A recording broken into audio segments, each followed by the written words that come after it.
Hello, hello. I'll just jump into the articles. I am Merwat, that is ohmTown.com. Welcome to the ohmTown Daily News Show. Today's episode is for December 3rd, 2022, and it's titled Yeezy Tat Removal, then a little McDonald's Global Menu, with a bill for reclining, and more news.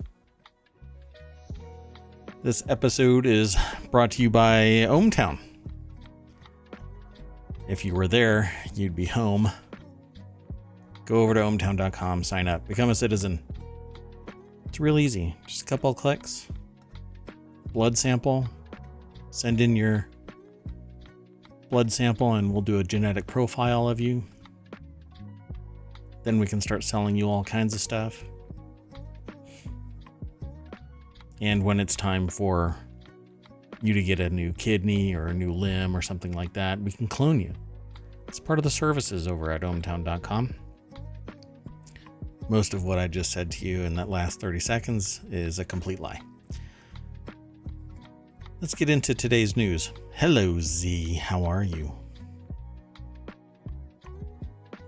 Yeah, don't we all wish? I don't display the chat anymore. I used to. But I ended up stopping. Why? Because I had spammers come in. This is why we can't have nice things. That's okay, though. Let's get into today's news. Obviously, if you're in my chat, welcome, Z. And you have questions or comments or want to diverge from whatever it is we're talking about, happy to do so. I'm here to chat about news. I do want to buy followers. That's the problem. No, I don't want to buy followers. No, I love talking about the news. That's kind of my thing. But really, I'm going to end up doing a lot more non-news stuff, I think, because I'm really into VR, and there's so many options out there for VR in terms of playing it, that I'm kind of apoplectic about it, right? I'm stuck. I don't know exactly where I want to go, because there's so many to do. Half-Life Alyx, for instance, is pretty wild. I used to have a Valve Index, but I hate wires, and so I sold it, and then I waited, and I was hoping that a wireless Index would appear, and it never has, and I don't want to wait another year, and so I ended up getting a Pico because I don't want to pay Zuckerberg anything. You know, he said that the Oculus would stay the Oculus, and it ended up changing into the Meta, and all of the data is merged into whatever this weird, I don't know. I don't like it. Anyway, so yeah, I'll probably end up streaming here. And that show is going to be, it'll be here on ohmTown, but it'll be referred to as Reality Hacker. So we'll talk about that as time goes on. We get closer to the launch date. We're pretty close, but let's get into today's news.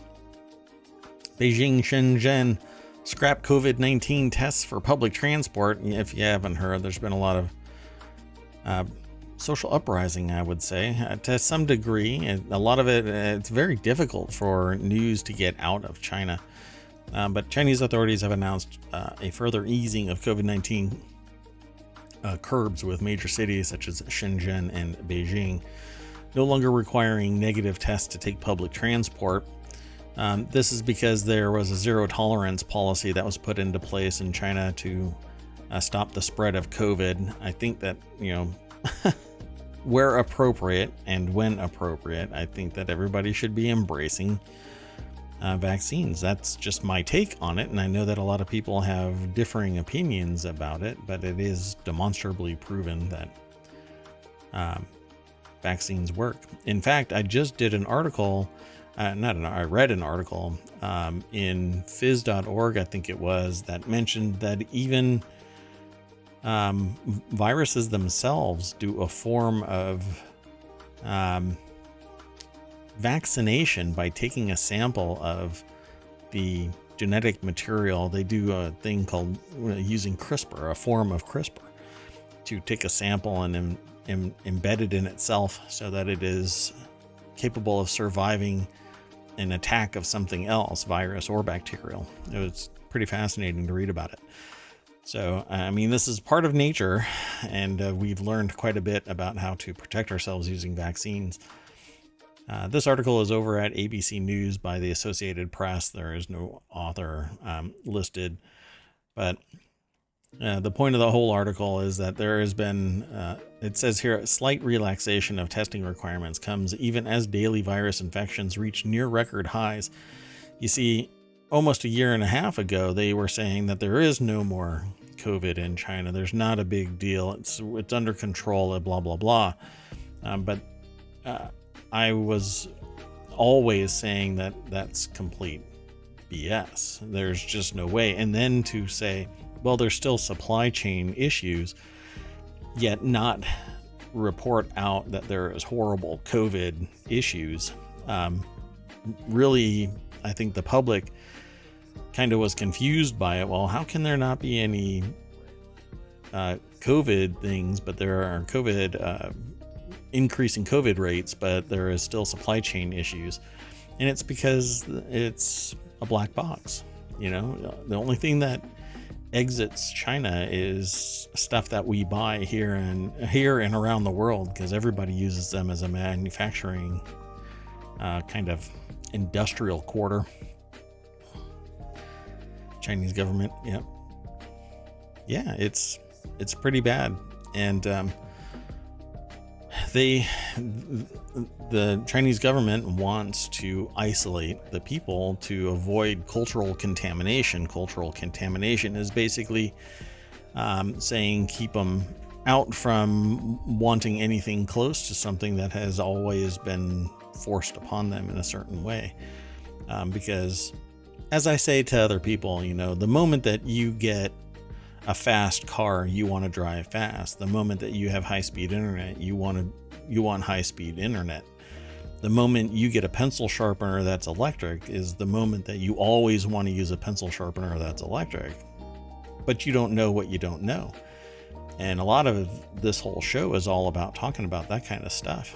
And I would probably, if I was on anybody's radar, if I were to go into another country that is isolationist and I start talking the way that I do, because it happened in Germany when I was in Germany. Germans are typically told, you know, don't show too much pride. There's a limit, and it's kind of drilled into them. And I am German. I grew up in Germany, and came to the United States, and lo and behold, I go back and I'm like, I mean, Germans should be proud, you know, of who they are. Just don't allow whatever happened, you know, ever happen again. You can still be a proud nation, just not proud of that moment. It was a horrible time, but you can still, you know, show some pride. And they're like, no. It is pretty much illegal to get too proud of yourself. So I thought it was really fascinating. Whereas in China, it is government mandated, really, that nothing contaminates what the government wants. Very, like, you'll find out about uprisings while you're there, and some of it gets exfiltrated. But the reality is that at any given moment, they could stamp down on all of these people. And it is brutal. It is with force. But while people inside know, they're told, no, it was an isolated thing and a bunch of, you know, miscreants basically caused this. No, it's people who wanted something different and freedom, wanted to more opportunity, and not necessarily the same people being ultra rich, because it's not like the people that are running the country are destitute, right? They're not on the cusp of poverty at any given moment, and they're certainly not making $1.50 a year. So they want something different. And the internet and talking with people from disparate cultures shows that there is disparity between what is going on behind the firewall and what's going on outside it. And they're not ignorant of it. They see it. They just can't do much. Pretty wild. So are they going to start mandating vaccinations? Is it going to go out across the whole country, everybody getting vaccinated? That's the only way that they're going to stop COVID-19 in China. The population is too dense and massive. So the people have to buy into vaccinations. Otherwise, this is going to be forever endemic, an endemic pandemic. It will always be there and at pandemic levels until a massive amount of the population dies off because of the inability to treat people. And maybe that's part of the reason why it's still, trailing along. But let's move on to the next article. This one's over on the Hatch Ideas channel. Yeezy come, Yeezy go. Kanye West tattoos are being removed for free by a studio in London. If you haven't heard, Yeezy's been leaning into the anti-Semitism kind of frame of mind, going so far as to say that there's good and bad on both sides of the Nazi party. And no, you can say demonstrably that when you see evil, it's pretty plain, and that was pretty much evil. Tattoo removal studio in London is offering to eliminate Kanye West tattoos for free. Nama, I guess it's Naama Studios. Nama Studios announced its Yeezy come Yeezy go offer on Instagram, and the rapper has been condemned for their anti-Semitic comments in recent months. Yes, as if to say, I don't care. And it goes to what I was saying, have been saying for quite some time now, that as you become filthy freaking rich, sorry for the hot FS there, filthy freaking rich, you lose your humanity and you become a sociopath. And you can say and do whatever you want with impunity from society, because what are they going to do? Not buy your stuff? Well, consumers consume. And it's not like you're really going to have a relationship with Yeezy here, okay? It's not like he's going to really hang out with you. You're just buying his stuff. It's kind of like sports. You're never going to be, one in a, 10 million, 100 million are going to be able to hang out with an NFL athlete in a relationship sort of way. So allowing this guy, Yeezy, Kanye West, to sit there and say these things, and you still buy his stuff and you still empower him with the messaging and all of that kind of stuff, is tantamount to saying that you agree with it.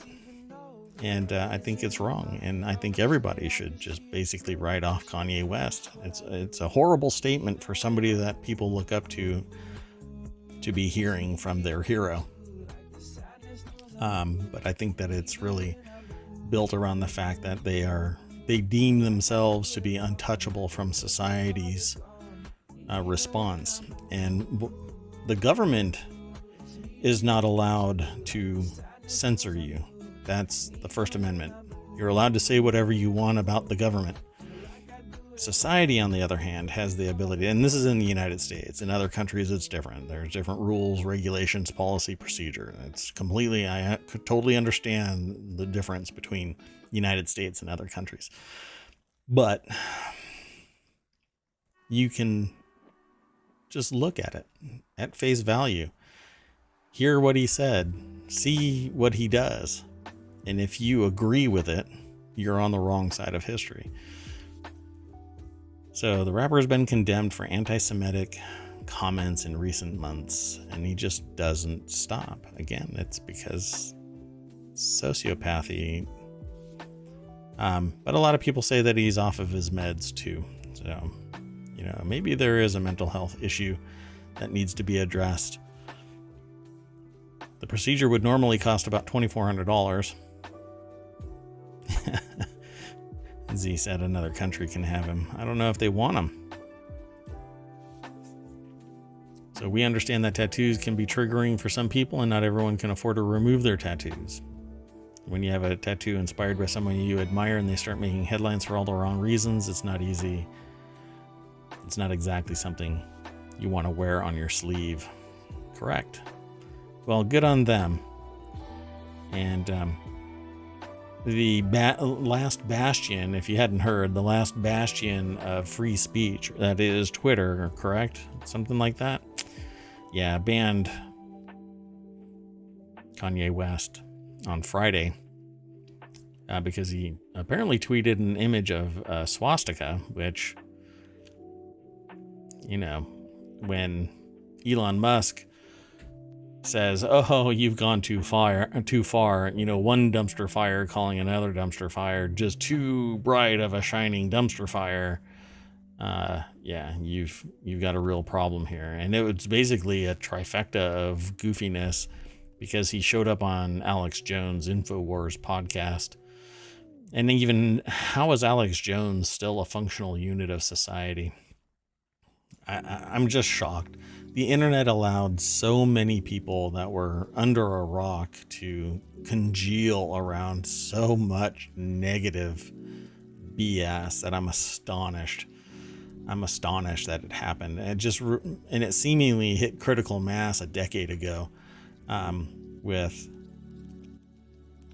I'm not quite sure. Somebody blew a dog whistle and a whole bunch of people popped up out of the woodwork in unison saying, well, if they can say it, I can say this batshit stuff too.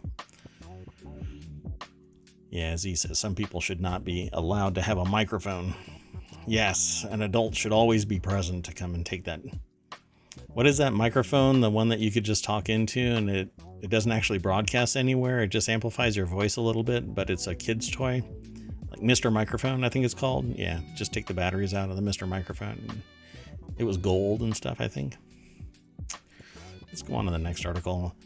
So this person decided they were going to visit a McDonald's Global Menu restaurant in Chicago and tried delicious international fare like the Chinese Kung Pao chicken sandwich and Malaysian mango sundae.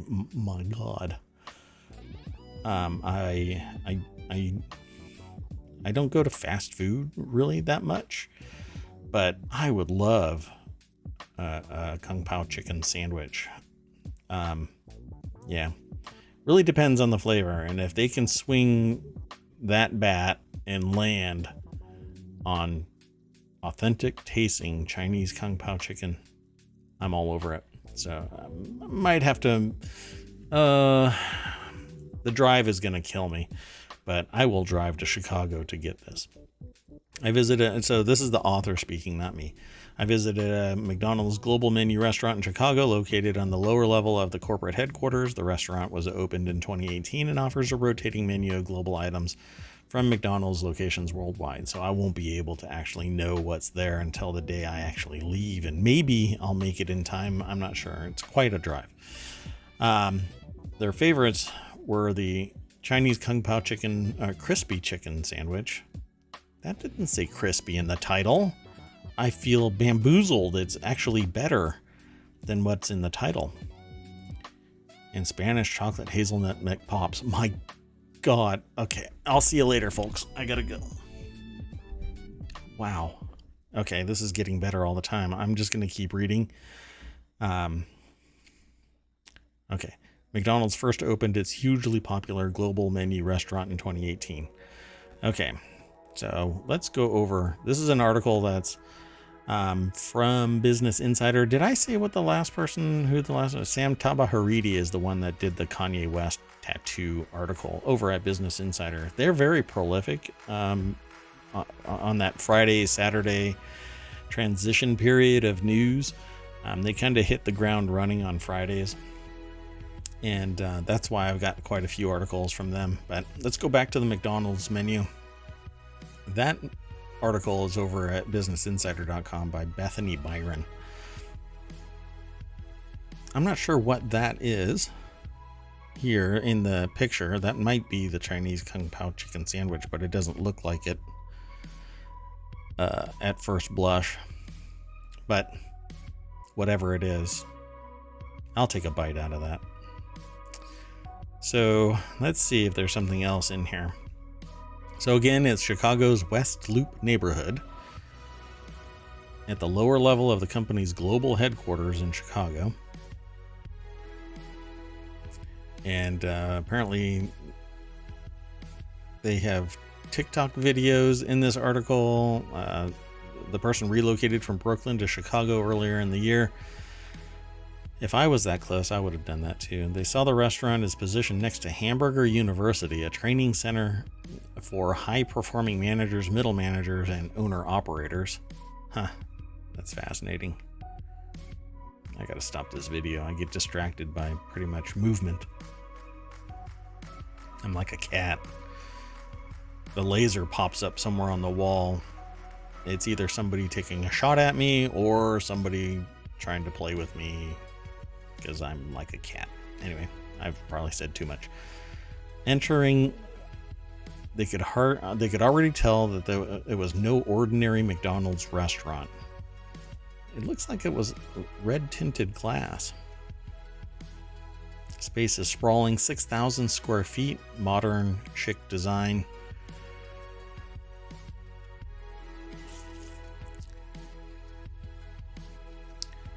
Immediately greeted with a warm welcome. Sorry for the silence. I was actually trying to soak it all in.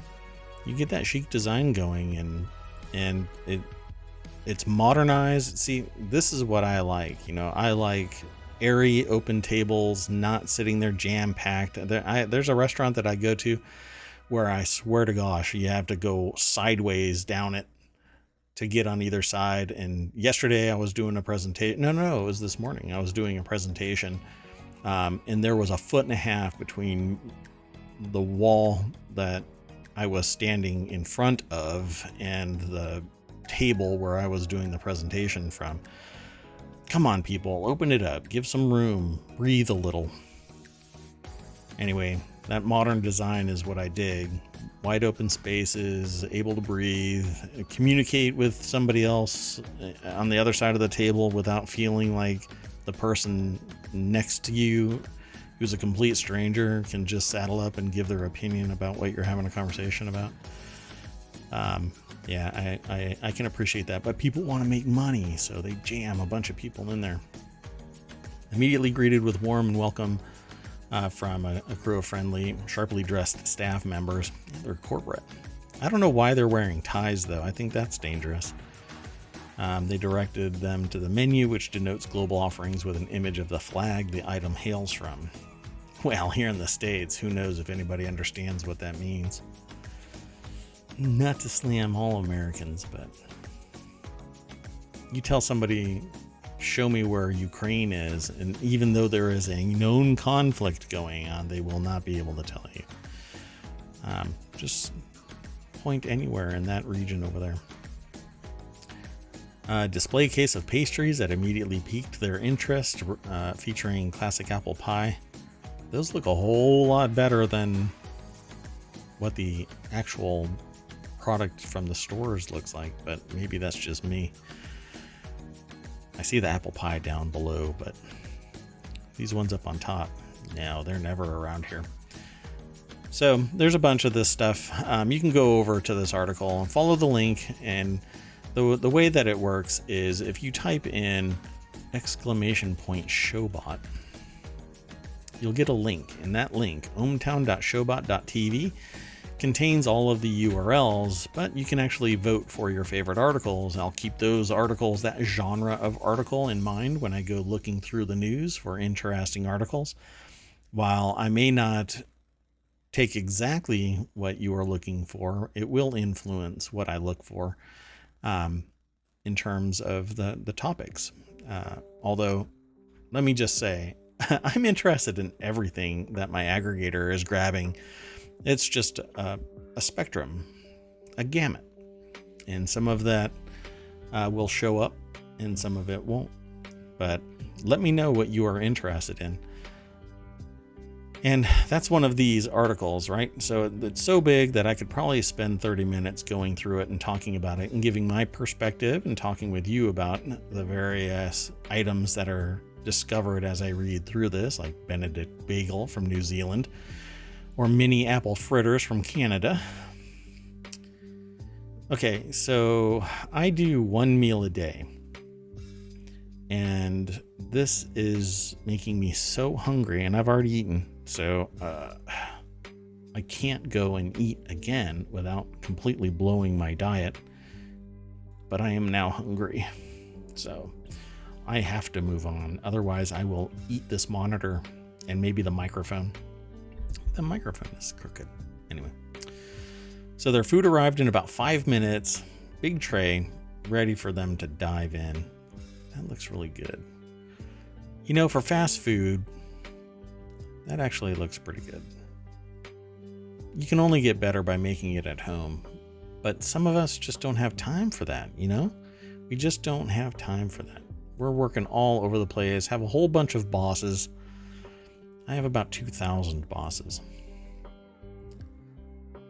Wow, they got 2 sandwiches. That is a lot.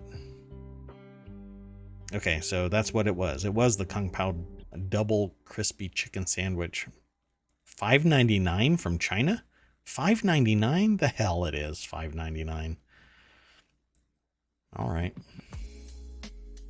I don't know. Looks a little flat now when they're looking up close. That's okay, though. Sometimes you just want the meal. It has to be reasonably good. Doesn't have to be perfect all the time. Let's move on. Z, would you go and eat one of those? You're one of the people that are bad at geography? Come on. I saw that earlier, but I don't believe you. It's hard to prove me otherwise. We could play, what is that? Geo, what's that? There's a game, Geo something. Oh my gosh, my brain just fell out of my head. Geo something. GeoGuessr, that's right. Thank you, Z. Yeah, we could all play GeoGuessr. Super bad at it. That's okay. You know, we can all hang out and be super bad at it together. So this next article is Alaska Airlines shipped hops 2,700 miles so a brewery in Hawaii could make a specific kind of beer.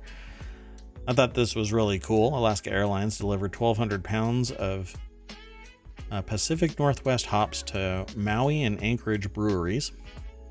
No U.S. airline has ever undertaken a beer run of such proportions. The resulting beers will be served in Alaska Airlines airport lounges in Seattle, Portland, and Anchorage in an industry first. Alaska Airlines delivered these farm fresh Pacific Northwest hops just so that local breweries could make West Coast IPAs. Interesting though, I mean, I guess that's like a stopover so that they could do restock their flights. Neat. This is another BusinessInsider.com article. Like I said, they tend to be really kind of a flourish of news on Friday, Saturday. And this one's by Brady McDonald, and there's somebody that's it's a picture of somebody from 49th State Brewery, and they are really happy about these hops. Hops are the things that early on in the boil, you cook them, it'll make it a beer bitter, and later on in the boil, it'll be more flowery, more flavor, and not as much bitterness. But IPAs and hoppy beers, when you hear hoppy beer, it is typically the bitterness that really bites you when you take a drink. I am not a fan of hoppy beers, so I always have other people tell me what a good non-hoppy beer is at a local brewery. So that's basically, and particular hops have different flavor profiles. The big one lately is citrusy beers. And it comes from a very citrusy hop. I can't remember the name of it right now, though. But it has taken over the market in the last decade. But if you're gonna make beer, you need hops, and only 1,300 pounds. It seems like it's not enough. I think they'll go through that pretty darn quick. But India Pale Ales have become the definitive style of many breweries in California, Oregon, and Washington, with many fortunes made and lost trying to craft the next great West Coast IPA. But hops are little leaves, little buds, little pods of leaves, actually. And when you dry them out, you can just kind of rub them all together and they all just kind of shatter, but they stay tightly wound like that, like in the picture in this person's hands. Pretty amazing stuff. And I don't know how people figure this stuff out. Somebody woke up and climbed out of their cave one day and said, that plant smells really good. Let me throw it in some water and make a tea out of it. And then you end up looking over and finding some animal that's drunk off their legs, and look around and find some plants that might have fermented in the sun. And then you throw that into your tea, and lo and behold, you end up with a beer, I suppose. There's a reason breweries in Hawaii and Alaska don't brew many West Coast IPAs, really. Undried hops are typically rushed from farm to brewery as soon as they're harvested to be added fresh to the boil during the beer making process. Yes. And I either like a really nice Guinness stout where they're so rich and thick it just coats your whole body, and or I like a really light, fresh beer. Not sure about in between stuff, but craft brews are pretty amazing. I'll be honest with you, I'll probably never turn down a beer until I've had too many, which is probably 3. Anyway, the hero of the story, Jake Spots, a beer lover, U.S. Air Force veteran, and Postal Affairs manager on Alaska Airlines cargo team. Go beer. Ta-da. So, fell in love with beer, ended up flying the hops out. Dun dun dun. That's all there is really to it. You can go and check out more of the pictures. They show the hops. And hops are really interesting because they basically grow on a vine, but really tall towers, like 25 feet high, from wires that are hanging up. And then they hang over the wires. It's fascinating. We have a hops plantation. I'm not sure what you call them. I don't know what you call a ranch. Oh, okay. Maybe you just call them a ranch. Loftus Ranches in Yakima, Washington, to Maui Brewing Company in Hawaii. They moved them that fast within 24 hours of harvest. Look at that. It's pretty amazing stuff. Yeah, somebody just wakes up one day and says, let's do this. Pretty cool. The next article is in the Mobile Channel, Hot Gift Alert, why Cult Fave Fragrance Molecule 1 makes a great present. I was going through this and I thought it would be interesting to talk about this kind of stuff. Why is it down there? Well, this is over at Vice.com, written by Becca Blasdell. And looking for a gift that's personal and guaranteed not to be exchanged, enter the cult favorite fragrance Molecule 1 from Perfumery.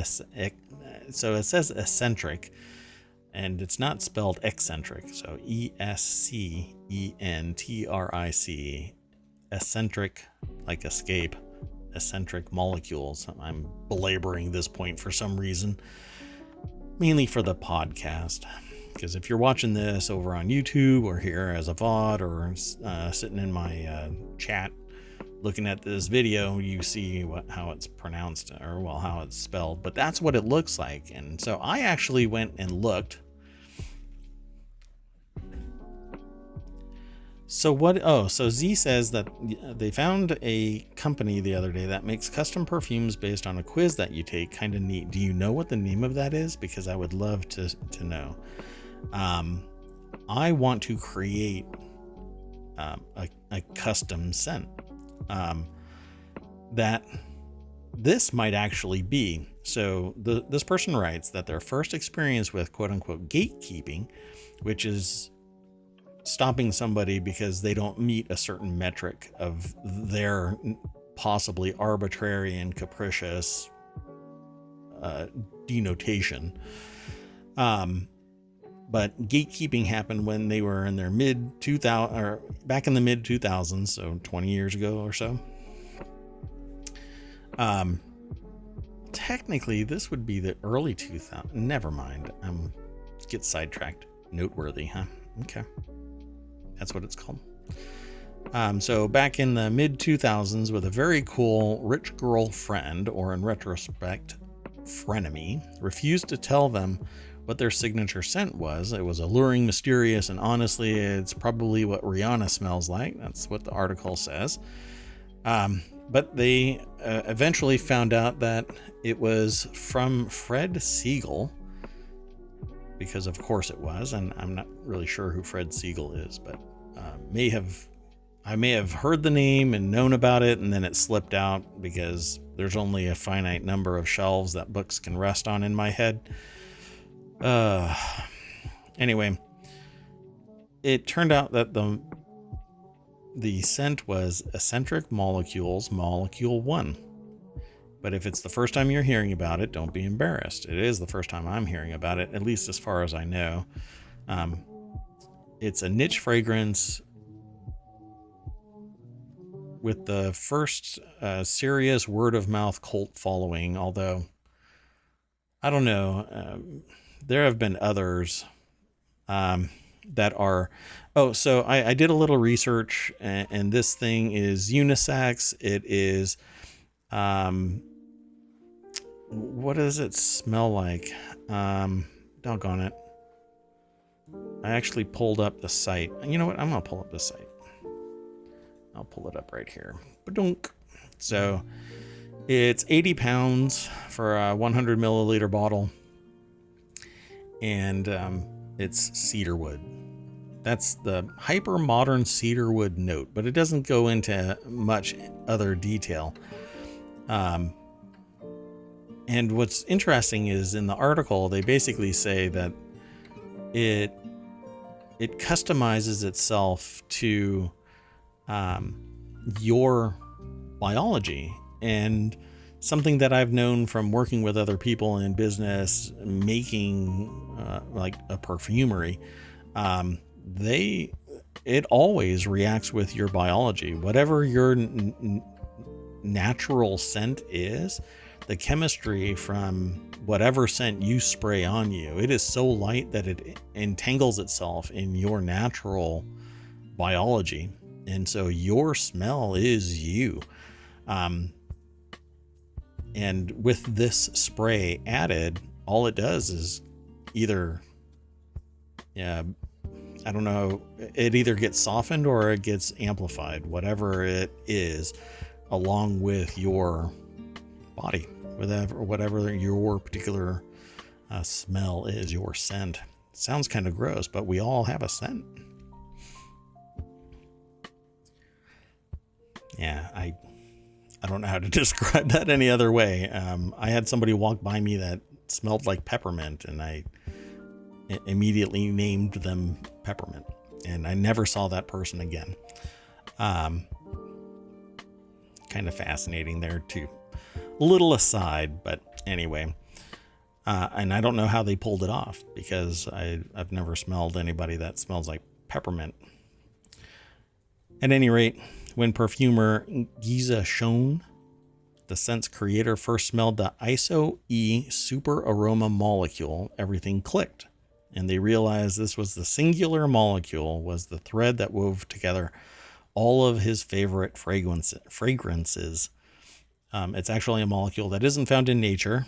It was created in a lab at International Flavors and Fragrances. Why can I not say fragrance? Fragrances Incorporated in 1973, and it didn't catch on to cult stardom until Schoen spritzed the isolated molecule on a pal before heading out to a bar, and the scent created an almost magnetic draw from a woman nearby. All right. And there you have it. So for your Christmas gift giving, if you have an extra 80 pounds laying around, you can go and get a large bottle of Molecule 1 from Eccentric Molecules. Art and chemistry is their little byline. Let's move on to the next article, because this one was really fascinating to me. A train passenger was ordered to pay $475 in damages for reclining their seat without notifying the person behind them. So over at Noteworthy, Z says they make 4 samples based on your results, and then you pick which one you like. Is this done online, or are there stores? I'll have to look. I don't want to put you on the spot, Z. Oh, yeah? Oh, okay. Cool. Yeah, that does not sound cheap. I guess you don't give this as a gift to highlight that you're a cheap gift giver. I'll have to take a look. So, a student's laptop was damaged after a fellow rail passenger unexpectedly reclined their seat. I'm sorry. Since when do we have to look behind us and go? I'm not trying to suggest that society have complete disregard for everybody else around you, but why would you? Did this seat just instantly flop straight back all the way and crush this person's laptop? Anyway, the court ruled that Liu, L-I-U, neglected his obligation not to tell Wang that he planned to recline his seat. Man, if I got a cash remedy for every time somebody lowered their seat, reclined their seat on a flight, I'd still be here streaming. But I wouldn't be sitting there going, well, I have to work all day and then stream. I would just stream. I would have so much money. Anyway, the complainant, a university student identified in court documents as Wang, was using a newly purchased laptop on a fold-down table, which we all do. This is Stephanie Stacy's article over at Business Insider. So Wang was sitting there doing his work. Liu reclined the seat and let's see. Let me scroll down a little bit more. And squished it. This accounts for about 70% of the damages and compensation initially demanded by Wang, since the court determined that Wang was 30% responsible for the incident. It determined that he wasn't sufficiently alert to potential consequences of any adjustment to the seat in front of him. This is why we have don't put bag over head here on plastic bags, because somebody will sit there and blame somebody else for suffocating because they put a bag over their head. Ridiculous. So I don't know the context of this. There's something missing from this, right? The People's Court must have gotten more information, but to me, unless that seat went completely horizontal in an instant, it is called an accident. And, well, in a phrase, shit happens. I would feel compelled to just go, oh, crap, and end up buying a new screen or whatever it is to fix my laptop. I couldn't blame the person in front of me because it's a seat and it reclines. I would thank the person. Yeah, I think Z is probably the most accurate on where blame should be. Sounds like the airline should be responsible. This is a train station. This is a train. But there should have been a note, right, on the seat that said something along the lines of, electronics on this table can be damaged if the seat is reclined, something like that. Something a little more pithy, marketing wise. So some notice, but for crying out loud, man, seats recline. Let's move on to the next article. This next article is GM and LG is investing $275 million to expand Tennessee EV battery plant. The new investment is expected to increase EV battery production by more than 40%, which is wonderful. I still don't think that consumers should pay for batteries in EVs. I know it sounds weird, but what the heck is going on here? Michael Wayland over at CNBC wrote this article. And it says here, General Motors and LG Energy Solution will spend an additional $275 million in their joint venture battery plant in Tennessee to increase production by more than 40%. And the new investment is in addition to the $2.3 billion announced in April 2021 to build the 2.8 million square foot facility. You know, that's about the size of the house that I would want to live in forever. Right there. 2.8 million square feet of house, right? That's the responsible level of home ownership in society. Am I wrong? I was shown a house the other day where the house has a basketball court, a full-length basketball court. Do I really want to read that out loud? I don't know. So, and this is really funny. No, you're fine. Don't be sorry. Eat the rich. So the idea that so I go through the news, and one of the articles basically says that there are a bunch of tech CEOs out there that are telling people you need to step up or you're fired. And I'm going, God, it's amazing. I did an article the other day. A CEO was only, and I don't care about who they are, because you'll be able to do a search. Just type this in. They worked for 3 months and got a $10 million golden parachute. That's what they were entitled to. I don't know if they're the firm will litigate their way out of $10 million, but yeah. So I constantly talk about this, in that while you are working, busting your hump, 40 hours, 50 hours, 60 hours. I remember working 100-hour work weeks, and you get when your boss rolls in with a Ferrari and says you need to work harder. Kiss my ass.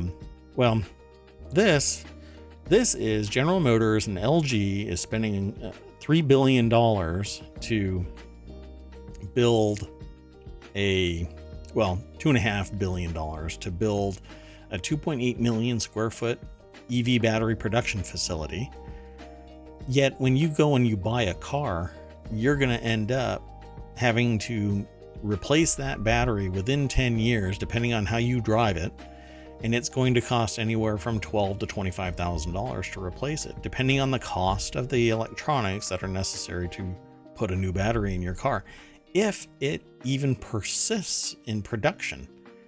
How about that? You buy a car today, and within 20 years, the technology changes so much that your battery is no longer in production, to the point where you have to pay a premium because it's no longer there, or your car has to be retrofitted some way to contain this new battery, whatever the new battery is. Different footprint, different efficiency, different charging, different discharging. Everything is different about this new battery because you waited 10, 15 years to have to replace your battery. Or you fling it on to somebody else after 5 years, you get a new car, and the battery is the problem. The rest of the car is beautiful. You've taken care of it. But batteries are consumables. And so somebody down the line is either going to dump a car with a battery into a landfill somewhere, or somebody is going to have to find that battery and refurbish it, recycle it, that tech may not actually be in place at that time because new tech comes into existence that mitigates the need for recycling that particular build of a battery. I mean, we rebuild and recycle lead batteries all the time, horribly toxic stuff.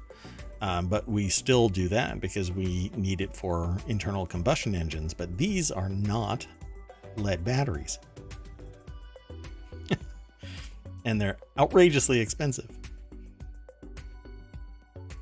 What we need is a battery swapping platform across, well, I'm speaking a little more egocentrically in that I think it needs to be done in the United States, but every country basically needs a battery swapping system instead of just rechargers everywhere.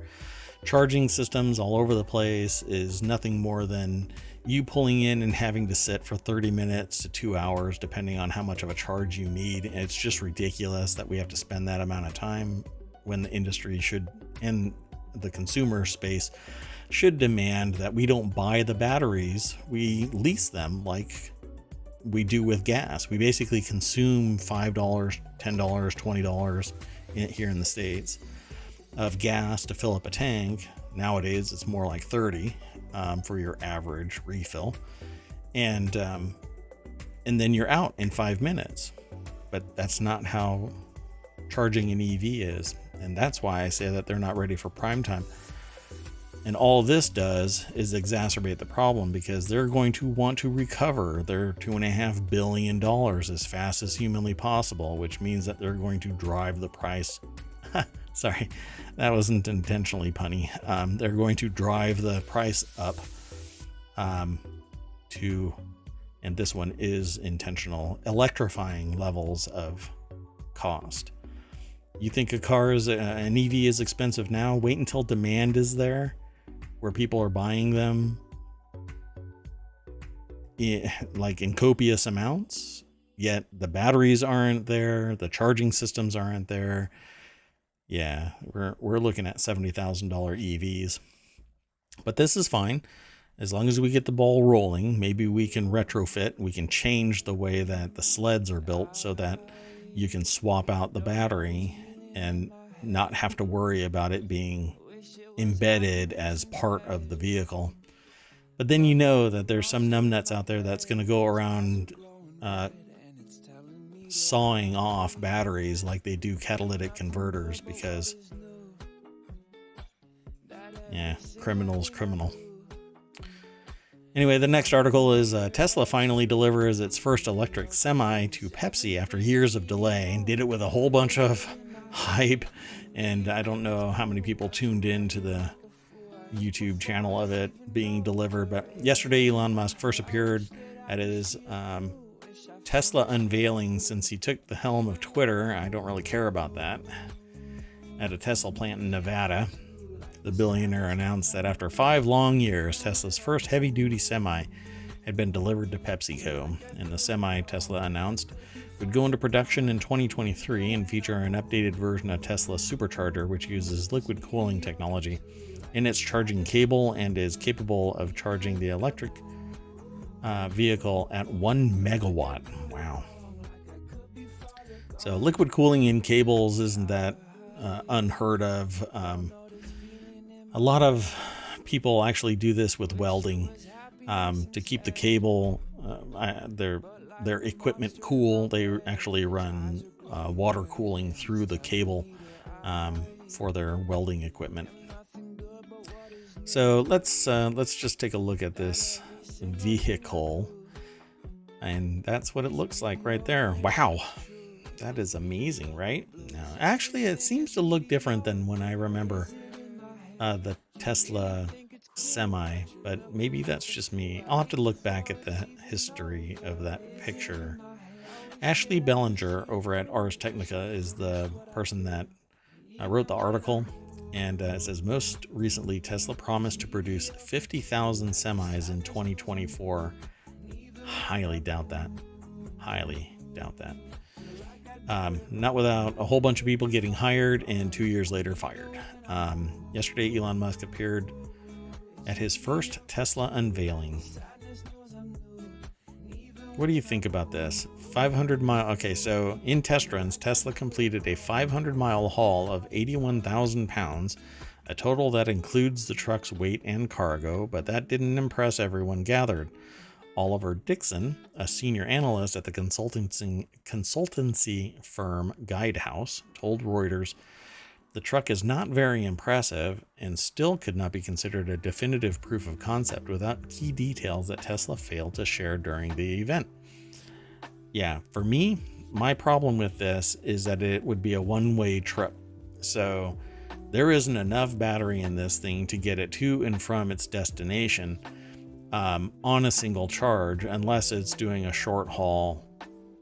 I'd have to know what its real mileage is, because it can go 500 miles, but can it do another 500 miles back?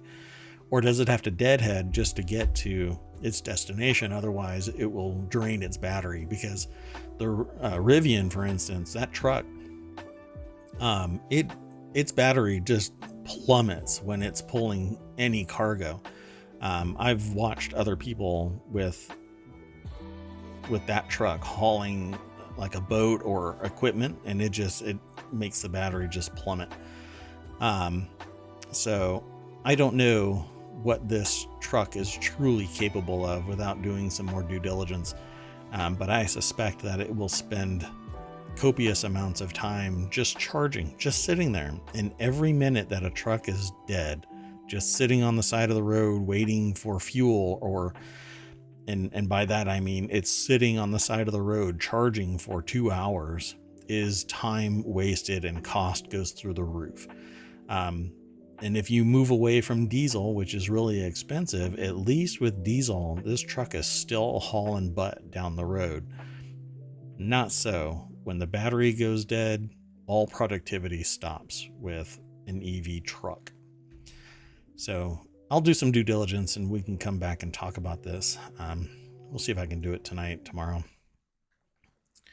And the last article for today is here in the Warcrafters channel. 18 years after it quote unquote ruined my life, end quote, David Harbour is streaming World of Warcraft Dragonflight.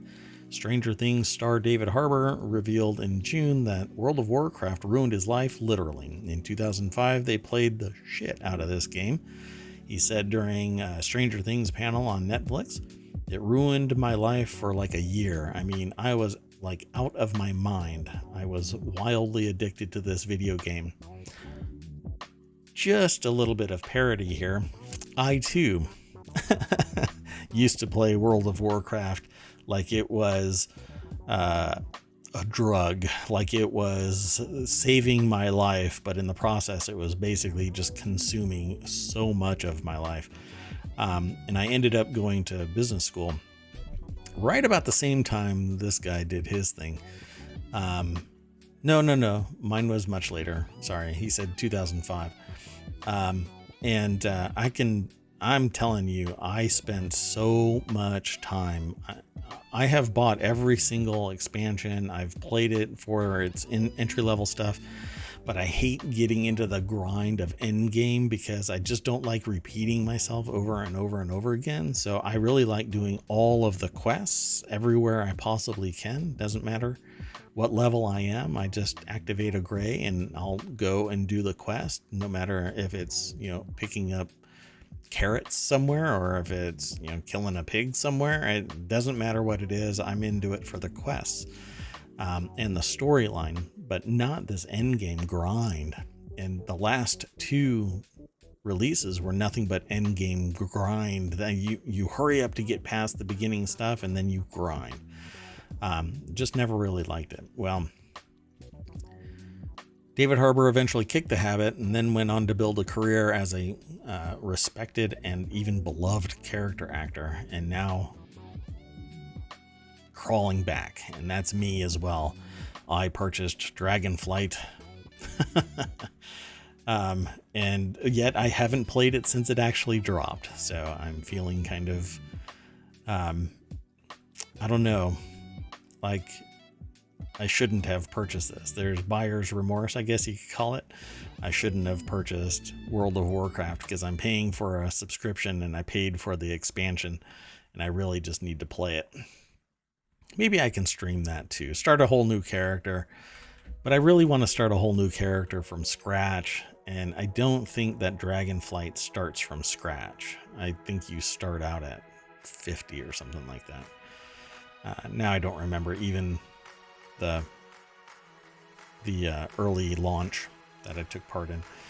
Anyway, so Harbor isn't getting back into the game completely cold. For the record, Blizzard has already taken advantage of his WoW weakness for a Dragonflight promo released last week, and that he seems to be having a lot of fun. So hopefully he will learn how to moderate his engagement. But when you are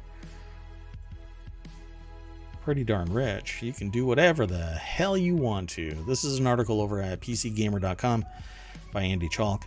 The Stranger Things star is joining other streamers to play the new WoW expansion on Twitch later today, and maybe he'll just be a WoW streamer.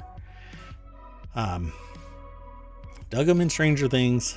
I don't know what all he has actually done, but anyway, there you go. December 2nd, 2 p.m. PST is when they did the thing, but today is the 3rd, so you missed it. I don't know if he's going to keep on playing, but I guess you can check it out. Let's see what else is here. Nothing else. I think we're done for today. Yeah, we don't have any more articles. It was kind of a slow news day. I had to work really hard, and I was sent a few articles. Actually, about half of them, I think, were from other people. One person in particular, and who might end up being my co-host. Just might. A voice from the dark, because they don't want to be on camera. But they'll be up there as nothing more than a voice meter, if I can talk them into doing it. We shall see. I've been told no several times, but no, not no, that kind of a thing. We'll see. Yeah. No one you know, Z. I couldn't steal Timeless. No.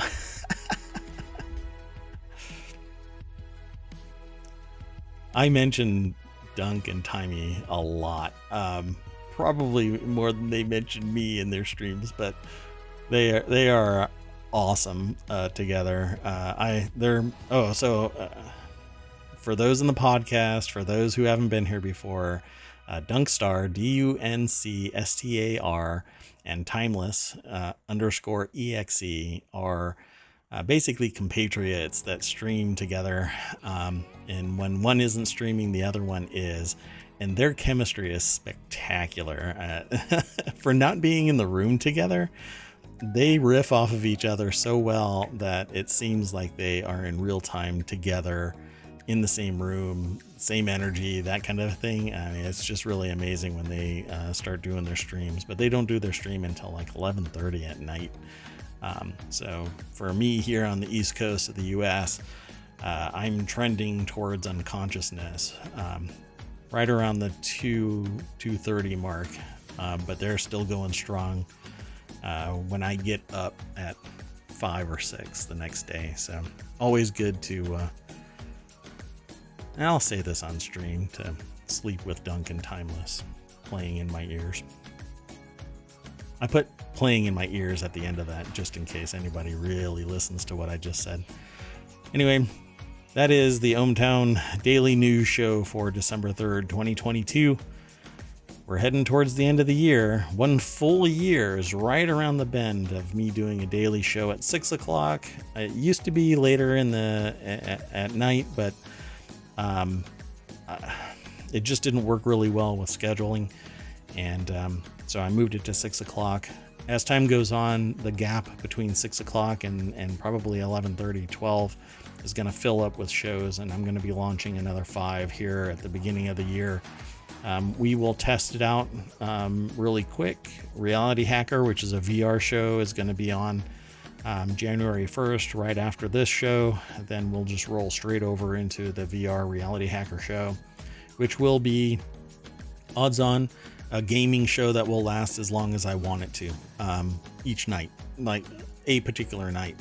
And then I might actually do other reality hacker gaming VR shows on other nights throughout the week, just to basically stay engaged, because I know that I don't really stay streaming that long, and I miss it when it's gone. So I want to come back and hang out with everybody longer, but I'll make it happen, and hopefully, maybe, just maybe, I'll give up all of this except for the ohmTown Daily News Show and streaming VR games, because like I said, that's really where my heart is, in the VR space.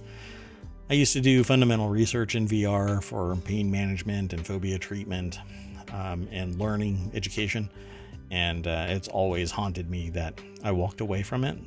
So I would love to hang out and talk about VR and computer related, super realistic deepfakes, audio deepfakes, etc., and VR. So I hope to see more people. If you're hearing this via the podcast, I'm here 6 p.m. Eastern, and over on the VODs, either on YouTube or here on Twitch. You can get them long-term storage over on YouTube, because Twitch, I'm looking at you, Twitch. You don't like to store my stuff long-term. I only get 60 days. I think everybody's like that. And finally, if you are watching this, click that ohmtown.showbot.tv and vote on the articles. Those articles there are going to be over at ohmtown.showbot.tv. Vote them up, and let me know what you are interested in. We don't have the categories over there, just the URLs, but they're pretty self-evident.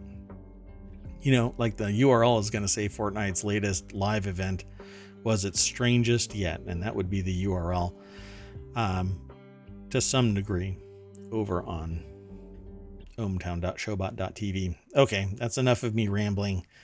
Thank you all very much for coming, or picking it up on the podcast or the VODs, wherever you visit ohmTown is appreciated. And Z, thank you very much for hanging out with me. Appreciate your time. Always a pleasure to have a chat. See you tonight. Dunk is going to be streaming. And again, if anybody hears this between now and then, I hope to see you there, and let Dunk know that let Dunk know that Z sent you, not Mayor Watt, just Z. And then act really well, like be on your best behavior. And then I will say, well, it was Z and Mayor Watt. Kind of like a Christmas gift from you and... No. I never tell anybody anywhere else. If somebody asks me what I'm the mayor of, then I'll talk. But I never hype ohmTown up anywhere else. It's weird for me.